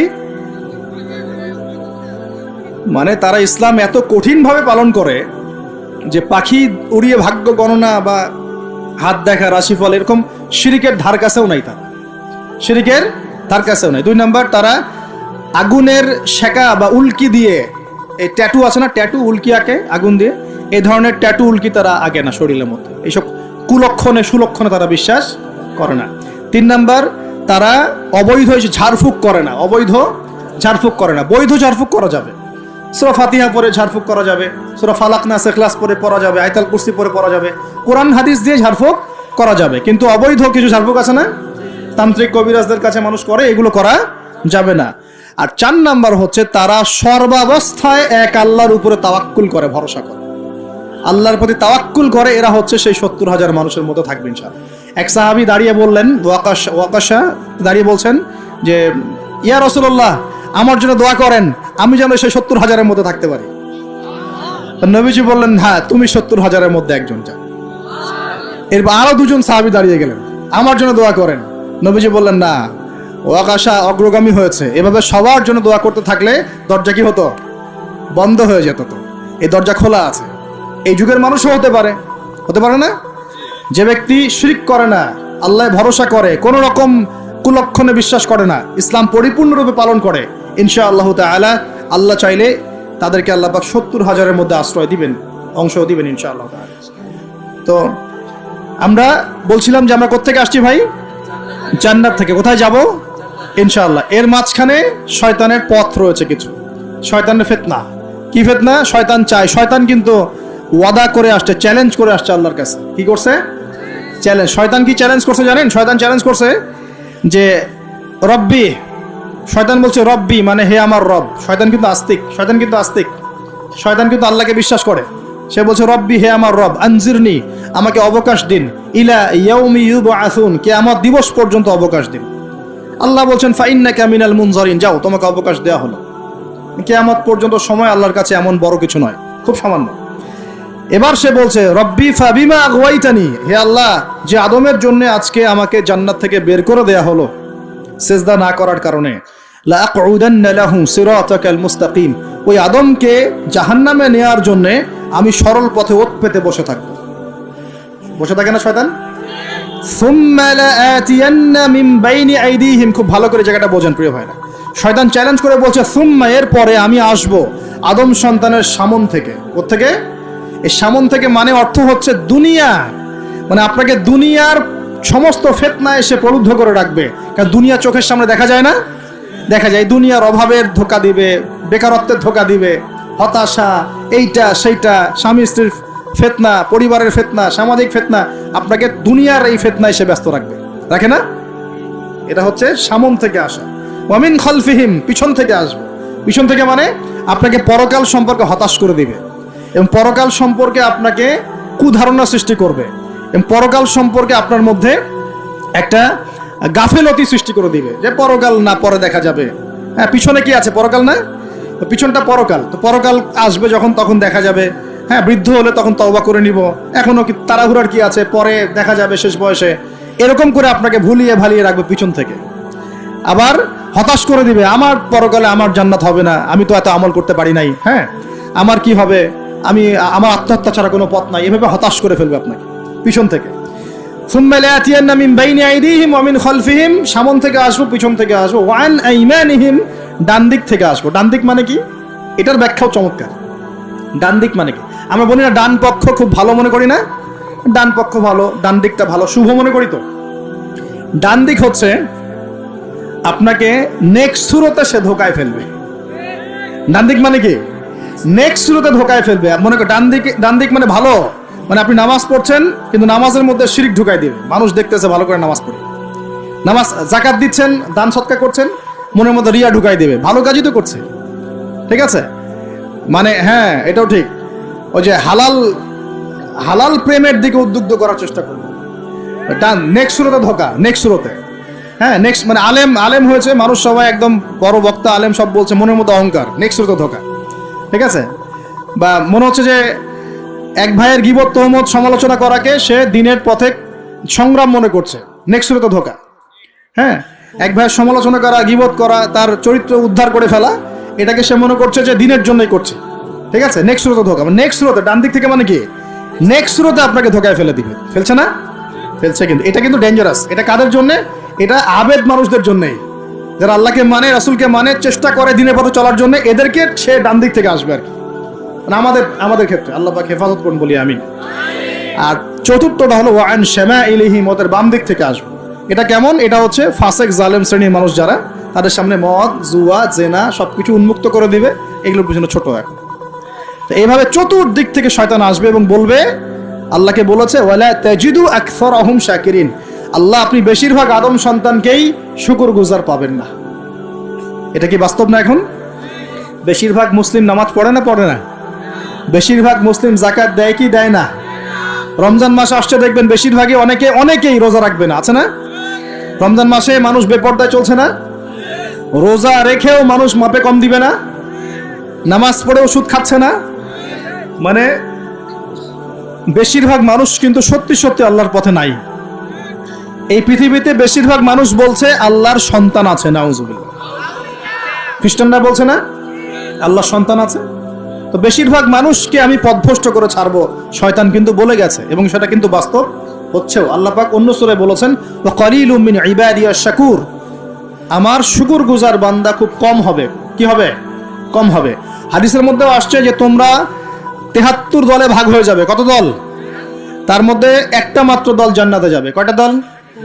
মা আনা আলাইহি ওয়া আসহাবি, আমি যার উপরে আছি, আমার সাহাবীরা যার উপরে আছে। তো বুঝতে পারছি যে জাহান্নামে বেশিরভাগ মানুষই যাবে, অল্প মানুষই জান্নাতে যাবে। তবে জান্নাতীদের মধ্যে বেশিরভাগ হবে উম্মতে মুহাম্মাদের মধ্যে ইনশাআল্লাহ তাআলা। আর তবে সুসংবাদ আছে। সুসংবাদ কি? আল্লাহ রাব্বুল আলামিন আমাদের নবীজিকে একটা ওয়াদা করেছেন, এটা গিফট, হাদিয়া দিয়েছেন। কিরকম হাদিয়া? আমাদের নবীজিকে আল্লাহ পাক বলেছেন, হে মুহাম্মদ সাল্লাল্লাহু আলাইহি ওয়াসাল্লাম, তোমার উম্মতের মধ্যে কোনো ব্যক্তি যদি আসমান জমিনের সমান গুনাহ করে কিন্তু তার আমল নামায় শিরকের কোনো পাপ থাকে না, শিরকের কোনো গুনাহ নাই, আমি তার সামনে আসমান জমিন সমান ক্ষমা নিয়ে হাজির হব ইনশাআল্লাহ। মানে যে ব্যক্তি লা ইলাহা ইল্লাল্লাহ মন থেকে পড়েছে, আমল করার চেষ্টা করেছে, শিরক থেকে বেঁচে থাকার চেষ্টা করেছে, ইনশাআল্লাহ একদিন না একদিন সে জান্নাতে যাবেই যাবে। এটা তো খুশির কথা আমাদের জন্য। আল্লাহ পাক আমাদেরকে তাওহীদপন্থী বানাক এবং শিরক থেকে বাঁচিয়ে রাখুন। এখন মুমিনের সংজ্ঞা তো বুঝলেন, এই সমস্ত গায়েবে আমরা বিশ্বাস করি বলেই আমরা কি মুমিন। এই মুমিনদেরকে আল্লাহ পাক বলছেন ইত্তাকুল্লাহ, তোমরা আল্লাহকে ভয় করো। কি করো? আর মুমিন হলেই মুত্তাকি হওয়া যাচ্ছে না। মুমিনদেরকে আল্লাহ পাক বলছেন যে আল্লাহকে ভয় করো। আল্লাহকে ভয় করার মানে কি? এক কথায় আমি একটা অ্যান্সার দিচ্ছি। সূরা হাশরে চলে যান। কোন সূরা? সূরা হাশর। এই সূরার 7 নম্বর আয়াত। কত নম্বর? আল্লাহ পাক বলছেন ওয়ামা আতাকুমুর রাসূলু ফাখুযু, রাসূলুল্লাহ সাল্লাল্লাহু আলাইহি ওয়াসাল্লাম তোমাদেরকে যা যা দিয়েছেন সব গ্রহণ করে নাও। রাসূল যা যা দিয়েছেন গ্রহণ করে নাও। ওয়ামা নাহাকুম আনহু ফান্তাহু, রাসূল যা যা নিষেধ করেছেন ছেড়ে দাও। সোজা কথা, রাসূল যা যা নিষেধ করেছেন ছেড়ে দাও। এই একটা মূলনীতি মেনে চলতে পারলেই মানুষ মুত্তাকি হয়ে যাবে ইনশাআল্লাহ। এত বেশি কথার দরকার নাই। এই একটা মূলনীতি, রাসূল যা যা দিয়েছেন নিয়ে নাও, রাসূল যা থেকে নিষেধ করেছেন ছেড়ে দাও, ইনশাআল্লাহ তোমরা সফল হয়ে যাবে, মুত্তাকি হয়ে যাবে। রাসূল কি দিয়েছেন একটু গুছাই দিই আপনাকে। এই যে ঘুমাবো আমরা, আচ্ছা শুরু করি আপনার চেহারা। রাসূল কি আমাদেরকে ক্লিন শেভ চেহারা দিয়েছেন? হ্যাঁ, আজকে এক ভাই আমাকে টেক্সট করলো, কোথায় জানি বাংলাদেশের বাধ্যতামূলক করা হয়েছে একটা প্রতিষ্ঠানে ভর্তি হতে হলে ক্লিন শেভ করতে হবে। তো চিন্তা করেন কিভাবে ফোর্স করা হচ্ছে। এভাবে তো বলতে পারতেন যে যার ইচ্ছা হয় সে শেভ করবে, যার ইচ্ছা হয় সে দাড়ি রাখবে। এটা চাপিয়ে দেওয়া হলো না? হলো? এটা চাপিয়ে দেওয়া হলো না? আমরা যদি বলি যার ইচ্ছা হয় সে শেভ করবে, যার ইচ্ছা হয় সে দাড়ি রাখবে, এটা কি চাপিয়ে দেওয়া হলো? এটা কি দাড়ি রাখা চাপিয়ে দিলাম? কিন্তু তারা বলছে দাড়ি শেভ না করলে ভর্তি হওয়া যাবে না। চাপিয়ে দিল না? ধ্বংস হোক এদের। কি হোক এদের? ধ্বংস হোক। আল্লাহ পাক ধ্বংস করুক এদেরকে, যারা নবীর সুন্নতকে এভাবে জবাই করে এদেরকে ধ্বংস করুক আল্লাহ। একটা মানুষ একা একা করে একটা জিনিস, একা একা সে করে, একা একা সে নিজের আমল মনে করে, তার কাছে মনে হয়, সে মনে করে হ্যাঁ এটা একটা গুনার কাজ করছি, এক সময় ছেড়ে দিব ইনশাআল্লাহ, মনে করেন এমন মানুষ, এদেরকে আল্লাহ পাক মাফ করে দিবেন ইনশাআল্লাহ। এই মানুষগুলোকে আল্লাহ মাফ করে দিবে ইনশাল্লাহ। আমি আল্লাহকে চিনি, আমার কাছে মনে হয় আমি আল্লাহকে চিনি। একজন মানুষ মনে করে একটা শেভ করতেছে, কিন্তু তার মনে হয় যে না, আসলে শেভ করাটা খারাপ কাজ, এটা খারাপ কাজ, এটা আসলে আমার আমি বাধ্য হয়ে করছি বা করতে হচ্ছে, ইনশাল্লাহ আমি আর একটু বড় হলে ছেড়ে দিব, ইনশাআল্লাহ আল্লাহ চাইলে তাকে মাফ করে দিবেন ইনশাআল্লাহ।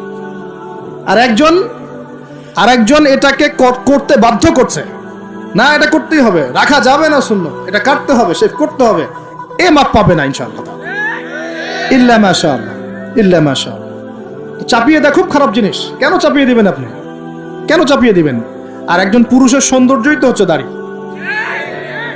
আমি তো আফসোস করি যে দাড়ি নাই চেহারায়, কত আফসোস করি যে মানুষ, আপনাদের দাড়ি দেখলে আমার হিংসা হয়, ঈর্ষা হয়। এটা ঈর্ষা, হিংসা না, এটা কি ঈর্ষা। গাল ভর্তি দাড়ি থাকবে, দেখে কত চমৎকার লাগে, মাশাআল্লাহ। আমাদের নবী সাল্লাল্লাহু আলাইহি ওয়াসাল্লামের চেয়ে কোনো হ্যান্ডসাম পুরুষ আছে? ছিল কখনো? নবী সাল্লাল্লাহু আলাইহি ওয়াসাল্লামের দাড়িগুলো এত সুন্দর ছিল, দাড়ি দিয়ে খুশবু বের হতো, সুবহানাল্লাহ। এমনিতেই দাড়িতে মেহেদি না দিয়েই দাড়ি একটু ব্রাউন রঙের দাড়ি ছিল, মেহেদি দেওয়া লাগতো না, এমনি ব্রাউন কালার দাড়ি। বুঝতে পারছেন না? মনে হয় অনেক টকটকা ফর্সা মানুষ ছিলেন তিনি। আমাদের একদম উপর লেভেল থেকে শুরু করে বাথরুমের টয়লেট পর্যন্ত সব এখন পশ্চিমা কালচারে চলছে। কোন জায়গায় এমন টয়লেট দেখা যায় যে দাঁড়ায়ও পেশাব করার বুদ্ধি নাই, দেখেন নাই মনে হয়। একটা তো ইস্তেঞ্জা করতে হয় বা পায়ে ভর দিয়ে। কোন পায়ে? এখন এই যে ইংলিশ কমোডে আপনি বা পায়ে ভর দিয়ে কেমনে করবেন বলেন দেখি, কিভাবে সুযোগ আছে? আর পাবলিক টয়লেট যদি হয় তাহলে ওটাতে বসলে কাপড় এগুলো পাক থাকবে, ওটাতে নামাজ হবে? চিন্তা করেন তো, সূচিবায়ু হয় না? আচ্ছা, সব জায়গায় পশ্চিমা সভ্যতা ঢুকে গেছে এখন, সব জায়গায়, বাথরুম থেকে শুরু করে একদম ওই বিশ্ব পরিচালনা পর্যন্ত সব ওদের শূন্যতা চলছে। আর কিছু দেখলাম যে এরকম কিছু বোল বা বাটির মতো রেখে দিয়েছে, ওখানে দাঁড়ায় দাঁড়াই ধরে ধরে করতে হবে। হ্যাঁ, এখন দেখা যায় কোনো মানুষের হাইট 6 ফুট, কোনো মানুষের 5 ফুট, কোনো মানুষের 4 ফুট। এখন যদি ম্যাচ না করে, কি করবে? পাপ যদি ঠিক না হয় কি করবে? চিন্তা, এগুলো দেখেন নাই মনে হয়? দেখবেন, ঘুরতে থাকেন। আল্লাহ পাক কি বলেছেন? সিরু ফিল আরদ, জমিনে বিচরণ করো, ঘোরো, জমিন ঘুরে দেখো, ফানজুর, দেখো কাইফা কানা আকিবাতুল মুকাদ্দিবিন, আল্লাহর বিধান যারা অস্বীকার করেছে ওদের কি পরিণতি হয়েছে দেখো। ঘুরতে বলেছেন আল্লাহ পাক। তো দেখেন আমাদের সব সুন্নতগুলো কেন জানি আস্তে আস্তে ওইদিকে চলে যাচ্ছে। আল্লাহ পাক বাঁচাক আমাদেরকে। চেহারা থেকে শুরু হবে, আপনার কথাবার্তা, আপনার চাল চলন, আপনার আকীদা, পোশাক পরিচ্ছদ, বাথরুম, পরিবার, আপনার ব্যবসা, আপনার ইবাদত, জিকির আজগার, তাসবিহ তাহলিল, সমাজ পরিচালনা এবং রাষ্ট্র পরিচালনা পর্যন্ত প্রত্যেকটা কাজ নবী সাল্লাল্লাহু আলাইহি ওয়াসাল্লামের সুন্নত মতো করার পাক্কা নিয়াত করতে হবে। কতটুকু পারি না পারি আল্লাহ দেখবেন, কিন্তু চেষ্টা করতে হবে ইনশাআল্লাহ। ব্যক্তি পর্যায়ে তো পারবো নাকি? এখানে তো আমাকে কেউ ফোর্স করবে না, করবে? আমি যদি দাড়ি ছেড়ে দেই, কারো কিছু বলার আছে? আপনি যদি হালাল খান, কেউ কিছু ফোর্স করবে আপনাকে? আপনি নামাজ ঠিক মতো পড়েন, রোজা রাখেন, তাসবিহ তাহলিল করেন, জিকির আজগার করেন, আপনার পরিবারে পর্দা কায়েম করেন, কেউ কি ফোর্স করবে আপনাকে? উপরের লেভেলে হয়তো আমরা ইম্পোজ করার ক্ষমতা আমাদের নাই, ওটা পরে। আগে ব্যক্তি জীবন ঠিক করেন, আগে ব্যক্তি জীবন ঠিক করেন, পরিবার ঠিক করেন, আপনার অর্থনীতি ঠিক করেন। ইনশাআল্লাহু তাআলা আল্লাহ পাক আমাদেরকে প্রকৃত মুত্তাকি বানিয়ে দিবেন ইনশাআল্লাহ। আল্লাহ বলছেন প্রকৃত মুত্তাকি হও। কেমন করে আল্লাহকে ভয় করো? হাক্কা তুকাতি, ভয় করার মতো ভয় করো। ভয় করার মতো ভয় মানে কি? জীবনের কিছু অংশে ইসলাম পালন করব, বাকি অংশে করব না, এমন? নাকি জীবনের প্রত্যেকটা ক্ষেত্রে ইসলাম পালনের চেষ্টা করব? কোনটা?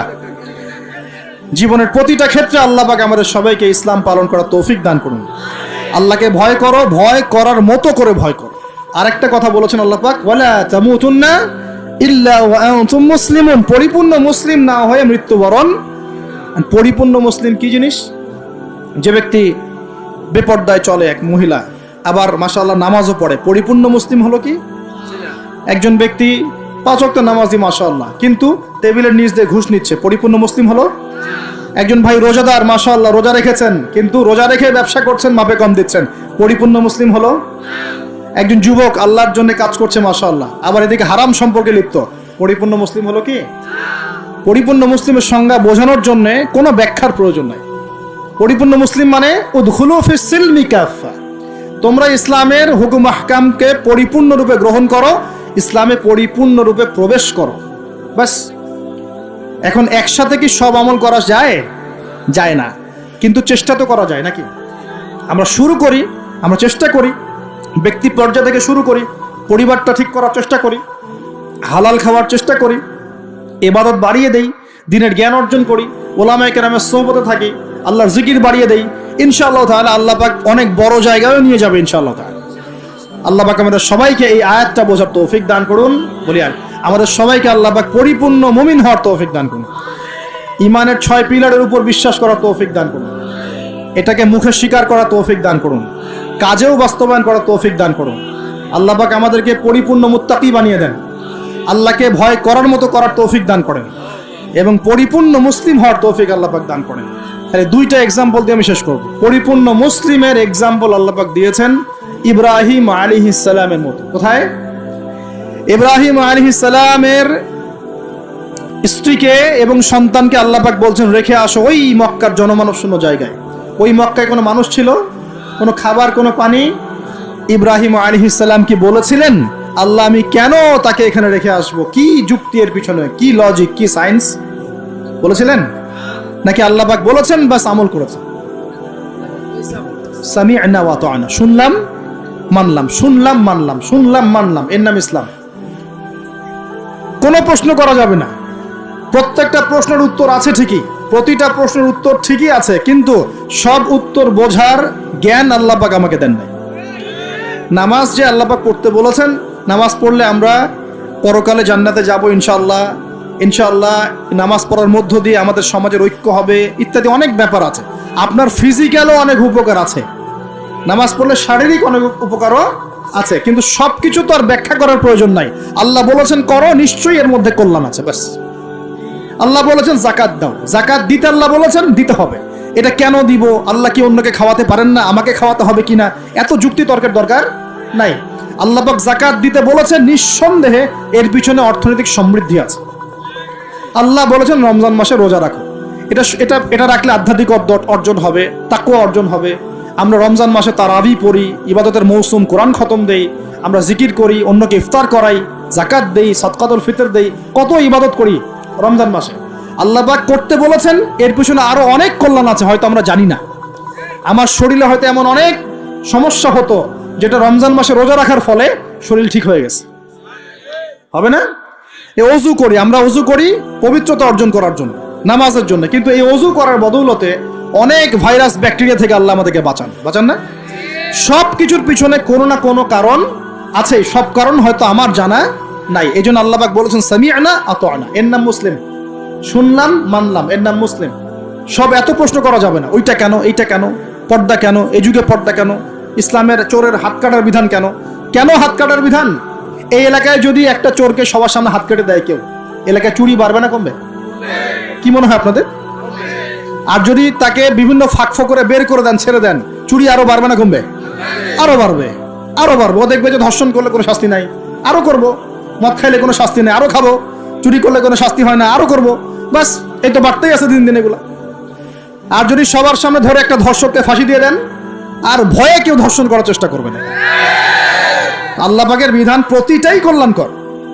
এখন মানুষকে এগুলো বোঝাতে হয়। আফসোস, কিছু মানুষ বলে ভাই সব জায়গায় ধর্ম টেনে আনবেন না। সব জায়গায় ধর্ম টেনে আনবো না মানে কি? সব জায়গায় আপনার মন গড়া বিধান টেনে আনবেন না, সব জায়গায় ধর্ম ঠিকই চলবে। আমাদের এটা কি শুধু ধর্ম না, জীবন ব্যবস্থা? জীবন ব্যবস্থা কি পুরো জীবন কেন্দ্রিক হয় না? এখানে ব্যক্তি জীবনের হেদায়েত নাই, এখানে পারিবারিক হেদায়েত নাই, অর্থনৈতিক হেদায়েত নাই, সামাজিক হেদায়েত নাই। তাহলে সব জায়গায় ইসলাম চলবে না কেন? কেন চলবে না? এটাই হলো আমাদের এখনকার বিশ্বের চ্যালেঞ্জ। এই জায়গায় সবাইকে আবার পরিপূর্ণ মুসলিম হওয়ার তৌফিক আল্লাহ পাক দান করুন বলি। আরেকটা এক্সাম্পল দিব। হ্যাঁ, সন্তানকে কুরবানি করতে বলেছেন আল্লাহ পাক, মনে আছে? ইব্রাহিম আলাইহিস সালামকে বলেছিলেন কেন এই ছোট্ট বাচ্চাটাকে হত্যা করব, জবাই করব? আল্লাহ পাকের হুকুম এসেছে, চোখ বন্ধ করে পালন করতে গিয়েছে। আল্লাহ পাক তো চান নাই যে সন্তানকে হত্যা করা হোক। আল্লাহ পাক পরীক্ষা নিয়েছেন, আল্লাহ পরীক্ষা নিয়েছেন। ওই স্মৃতি কিয়ামত পর্যন্ত মানুষ ঈদুল আজহায় পালন করে না। শুধুমাত্র ওই স্মৃতির ফলে দেখবেন কোটি কোটি মিলিয়ন মিলিয়ন মানুষের পেটের মধ্যে খাবার যায়। ওই যে কুরবানি ঈদে খেয়াল করে দেখবেন, তাই না? কোটি কোটি মানুষ সেই গোশত খায় না। একটা ঘটনাকে দিয়ে আল্লাহ রাব্বুল আলামিন কিয়ামত পর্যন্ত মিলিয়ন বিলিয়ন মানুষকে খাওয়ানোর ব্যবস্থা করেছেন। এটাই একমাত্র ব্যাখ্যা নয়, আমি জাস্ট একটা ব্যাখ্যা করলাম, আরো অনেক ব্যাখ্যা আছে। এটা একটা পরীক্ষা। আল্লাহ রাব্বুল আলামিনের প্রতিটা বিধানই মানবতার কল্যাণে। চোখ বন্ধ করে বিশ্বাস করলে সে মুসলিম। আল্লাহ পাক এটাই বলছেন, ওয়ালা তামুতুন্না, ভুলেও মৃত্যুবরণ করো না, ওয়ালা তামুতুন্না, ভুলেও মৃত্যুবরণ করো না, ইল্লা ওয়া আনতুম মুসলিমুন, পরিপূর্ণরূপে ইসলাম কবুল না করে, আত্মসমর্পণ না করে ভুলেও মৃত্যুবরণ করো না। মৃত্যু কবে আসবে জানি? তাহলে কি অপেক্ষায় বসে থাকবো, নাকি এই সুযোগ থাকতেই পরিপূর্ণ মুসলিম হব? কোনটা? খালি একটা কাজ করতে হবে, আল্লাহ রাসূল যা দিয়েছেন তা গ্রহণ করব, যা ছাড়তে বলেছেন ছেড়ে দেবো ইনশাআল্লাহ। কোরআনে যা আছে আমল করার চেষ্টা করব, যা নাই ছেড়ে দেবো ইনশাআল্লাহ। যদি দেখা যায় বাধ্য হয়ে আমি পাপে লিপ্ত হয়ে যাচ্ছি, হতাশ হবেন না, তওবা করে আবার ফিরে আসবেন। পথ চলতে গিয়ে হোঁচট খেয়েছেন, ভালো পথে চলছেন কিন্তু হোঁচট খেয়েছেন, হতাশ হবেন না, ওযু করবেন, নামাজ পড়ে আবার তওবা করবেন ইনশাআল্লাহ। যতবার পাপ হবে ততবার তওবা করবেন ইনশাআল্লাহ। আল্লাহ পাক আমাদের চেষ্টা দেখবেন ইনশাআল্লাহ। আমল দিয়ে কেউ জান্নাতে যাবে না, আমল দিয়ে কেউ জান্নাতে যেতে পারবে না। আল্লাহ পাক যাকে রহম করবেন, দয়া করবেন, শুধু সে ব্যক্তি জান্নাতে যাবে। আর ইনশাআল্লাহ যদি আমরা চেষ্টা করি, মন থেকে 100% চেষ্টা করি, ইনশাআল্লাহ আল্লাহ পাক ওই চেষ্টার ওসিলায় হলেও আমাদেরকে মাফ করে দেবেন ইনশাআল্লাহ। আমরা আশাবাদী আল্লাহ পাক আমাদের সবাইকে ক্ষমা করবেন ইনশাআল্লাহ তাআলা। আমরা শিরক করব না, বেদাতি আমলে যাব না, হারাম খাবো না, আল্লাহর হুকুম আহকামের বিরুদ্ধাচরণ করব না, এবং নবীর সুন্নত মেনে চলার চেষ্টা করবো ইনশাআল্লাহ তাআলা। আল্লাহ পাক এই ওসিলায় আমাদের সবার গুনাহগুলোকে মাফ করে দেন। আমরা দোয়া করি আল্লাহ পাক সবাইকে যেন পরিপূর্ণ মুসলিম হওয়ার তৌফিক দান করেন, নামাজি বানিয়ে দেন।